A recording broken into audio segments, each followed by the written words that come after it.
filming. So before we start po, would you like to introduce yourself? Good afternoon to all. So my name is Juan Paulo Susana. I'm the director, curator of the University of Metro Cáceres Museum. So before we get into po sa mga contents po ng museum, I'd like to ask po first about how this museum was established. So like, sino po yung nag-start, how it was made po, and all of that. The UNC Museum was active in record. Is the second oldest museum in the Philippines that is school-based. The first museum was the UST Museum that was established in 1869. So UNC Museum was established October 1, 1950. So that's almost nearing a century when the UNC Museum was founded. So in the history of museums, particularly top-level schools, making US as the first one, UNC was 1952. The Museum of the University of San Carlos in Cebu was also established in 1952, but officially opened to the public in the year 1961. The fourth oldest museum was the Silliman University Museum based in Dumaguete. So those are the four pioneering museums in the Philippines. So if you look on the history of those four museums, the UST Museum was basically created because of the course they are offering. They are offering medicine course. So if you look on the history of the UST Museum, if you look Google the images, they are a typical type of museum that was originated in Greece. So punong-puno siya ng mga stuffed animals. So mga doon inaaral, di ba, si Jose Rizal studied in the UST, took up medicine. So with UNC Museum, they are a historical museum. So what happened is that the founder, who was then the insular auditor, he was then the first Filipino insular auditor, and he was also the auditor for presidents. He started the concept of creating a historical museum. So as finance secretary during that period under the government of the Commonwealth under President Manuel Quezon, established with the help of other politicians and those who gave some of the collections, they started creating the UNC Museum for the reason that there's a need for us to collect all those collections coming from the different parts of the Philippines, especially after the war. Majority kasi ng mga collection were destroyed after the war. We all know Manila as the capital of the Philippines was the second war-torn city after the war, after Warsaw and Poland. So lahat ng mga collections na heritage and culture, and that's what happened in Manila. So yun yung nangyari. So we are happy that in the Philippines, we're the second oldest and the first in the region. So that's how the story of the museum started. What do you think po is like the main purpose of this museum? Like, what's the main thing that we want to give out po sa mga people who wish to visit this museum? One of the reasons why we revived, the UNC Museum was closed for the past 3 years. During the pandemic, that's 2020, we closed the museum for valid reason, walang pumunta. So what we did is after 3 years, we decided to look on the collections that we have. So we are happy to share that we have lots of historical records that we can share to the youth like you guys. Which has been apparently, talaga na kalimutan natin, you're all architecture students, di ba? Di Pathway Francia, meron dun sobrang lumang building. It's a post office, it's a garrison, it's a prison. Talaga nakakalimutan ng mga estudyante. And just to be honest, I like to share with you, siguro most of the architects right now, somehow nali-left out na yung heritage industry when it comes to design. People would always be blaming what happened to the Philippines, especially Manila, is that we are the pearl of the Orient.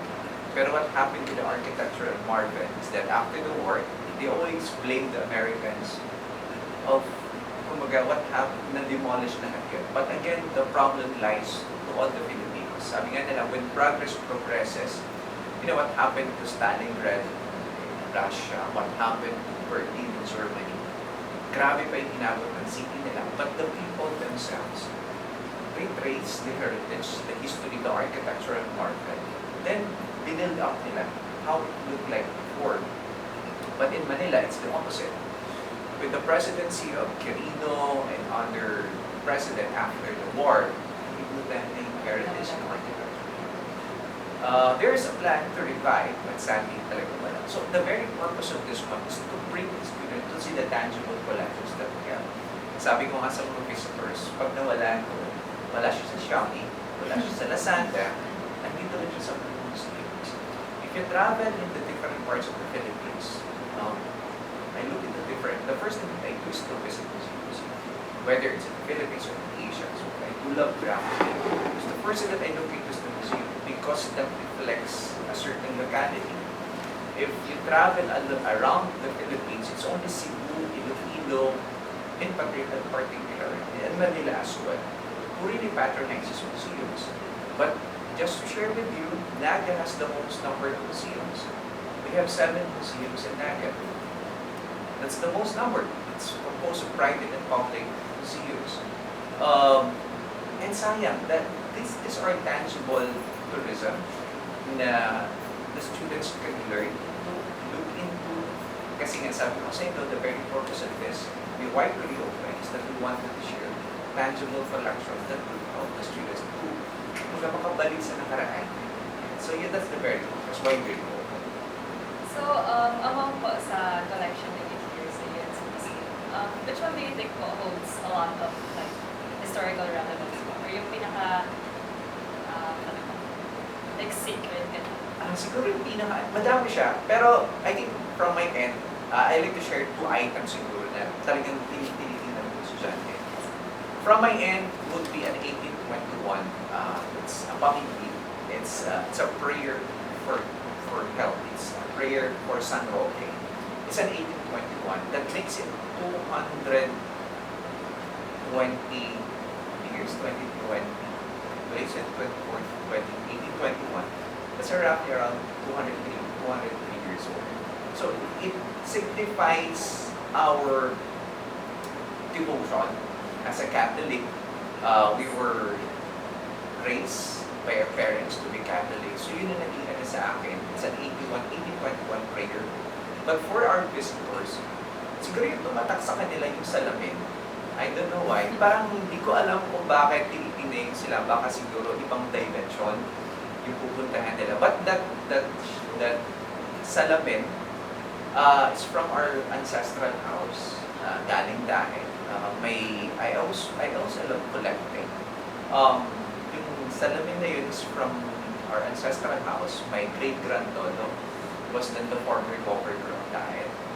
Post-war, 1946. And he was a classmate of Carlos P. Romulo. Carlos P. Romulo, they were classmates in UP. Carlos P. Romulo is the first Asian speaker of the United Nations. So they were classmates before. So I started collecting mga small items. Then eventually, happy to know na yung palang mga bagay na yun will help me out in my work as a curator. So yun na po, it's in terms of ano sa'yo po, is yung pamimik. Yes. Pero for the visitors po, yung Yung mga talaga it's different. nagkapa-picture sila doon. Hindi ko alam. Pero alam niyo yung mga ganun sa namin. Those are the original. Mabigat siya. And at the same time, it holds a sentimental value. Remember that everything na nasa bahay ng isang nung panahon, pre-war, during the Spanish, holds some intimate relationship with isang furniture. Personal item. Opo, lahat po ng mga gamit nila, meron naka-intake like initial, meron yung mga design was a personal choice by the owner na would reflect a character ng family na tumitira doon. So, they usually adopt to dun sa gusto nila and to the design that they want that would reflect the family. Madami dito, if you pass by Villa Francia, It's a 1927, malapit sa Sumunyo, di ba? Yes. Meron bahay doon, si Areola, di ba? That's a reflection. The color itself is a reflection of the family. If you pass by Abeles, meron yung bahay si Almeda. So very historical, but those houses during that period, not only simple, that's why if you look on the ruins of Bacolod, it's called the Taj Mahal of the Philippines.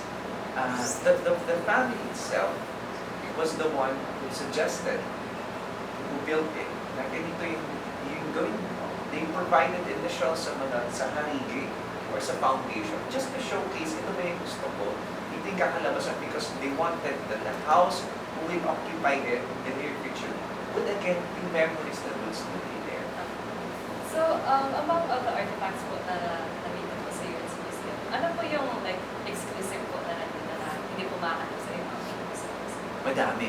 Sabi ko nga ngayon, ang mga museums kasi natin ngayon, majority of them are Sintra works. Diba? You don't see the actual.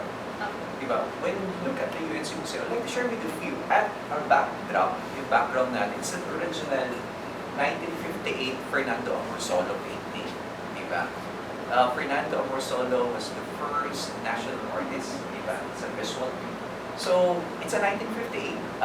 Nabaha siya, galing siya sa isang building malapit dito na nasa ibaba lang. So, the flood here was around 8 feet. So, nabaha siya. So, we tried to restore the painting. So, the very concept of the UNC, or my dream is to make the UNC campus as a campus museum. Ibig sabihin, when you get inside the university, you see dalawang canyon. Yung canyon was an original one. It was made in Seville, Spain in the early 1800s. So for so long, hindi alam ng estudyante na totoo yun. So ginawa ko, pumunta ako ng Fort San Pedro, pumunta ako ng Intramuros, sinukat na yung mga canyon doon, binuhat ko pero hindi ko pala kaya.